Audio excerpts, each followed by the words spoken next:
Kuba nange ndi mulaavu. Yeah. Njabagamba tovuga speed naye nga kyembamanya. Kyomanya ndi mulaavu ate ndi musanyufu nnyo, ndi happy nnyo. Yeah man, I'm in love. Happy 2022. Same to you guys man. Obulamu si bubi. Gubadde mubi. Gubadde mubi tugogera nako. Gubadde mubi nnyo. Enyimba zo zibaddemu naye eboki teribaddemu mu nsawo. Yeah man, ate byonna bigwa na boki n'abantu bafa okusanyuka n'abantu bonna tubadde mu maziga. Kitegeera so Katonda mulungi tuguyiseemu. 2021 nso ogunyonywa ng'omwaka ogubadde kale gutuwaddemu ku ssuubi. Yeah, kuba abantu abamu balina we baatuuka ne bagamba ne bannaye kiganye kanetta, abamu ne balowooza n'okwetta, abamu ne balowooza okudda mu kyalo, abamu ne baddayo. Kitegeera naye nga twebaza Katonda okubanga tusobodde ogusomoka era nga in few hours tugenda kuyingira omwaka omulala. That's a blessing. Musically, I can't complain. Abantu bange bali satisfied yadde tekimala kyembawadde ba kyandibadde even more than that singa tebyaliwo bino naye musically abantu bange bali fine, nange ndi fine. Kitegeera era n'endongo kuba ku Monday ngenda kuta video. So yeah man, musically si kibi.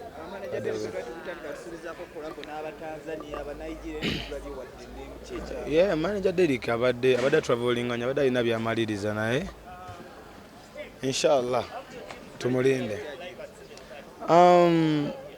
Sina nausinga kintu kyonna, sinayogerako kintu kyonna kya management, sinakyogerako naye nga bwe twali twabagamba tugenda kuddamu tukyogereko this year ogenda otandika, so mulina okukirinda. Yeah. 2022 nina oluyimba olupya baluyita alright. Ngenda ban dropping a video this coming Monday, so you guys should watch it out. And ne bidala bingi nnyo, big collabos, good singles, kitegeera only good music. Yeah man, nga bwe sipoye nga bwe sapo am lockdown ne believing until I can still yadde mbeera mbi, I can still give my people music. Kati Katonda baba tutadde ate bukigenda kuba kitya.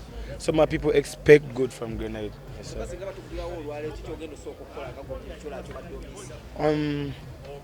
I miss being on the stage with my Uganda people. But missing that love, mostly missing that love, man.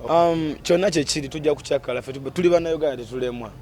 Kyovola tuli banjawulo mu nsi zonna. Muna Uganda talemwa. Yeah man. Your last message nga tuyiga 2022. Abantu baffe mwena abantu banga bamanyize bampita Grenade official nabadde tamanyi amanya geego era nga njagala okubeebaza okwekuuma okubeera bagumu nnyo okuyita mu bibaddewo mabega naye ate mujjaako tukyalina okuwangulira ebirala byonna era nga njala obagamba nti mbagala nnyo era mu keeping okusupportinga. Happy New Year my people, more blessings. Go check out my new song Alright. Kayimba ganga kapya bakayita Alright, bana mgene muka checking eko video dropping on Monday. I love you so much guys man. Yeah, olimba lwa love though kuba nange ndi mulaavu. Yeah. Njabagamba tovuga speed naye nga kyembamanya. Kyomanya ndi mulaavu ate ndi musanyufu nnyo, ndi happy nnyo. Yeah man, I'm in love. Heavy, yeah. Ndi bulungi mpozi gwe. Yes.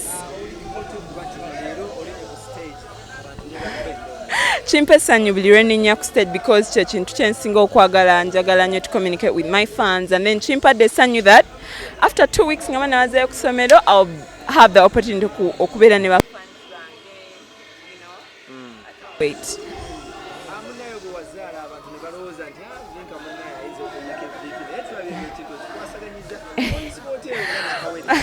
Nenkyalina kawere.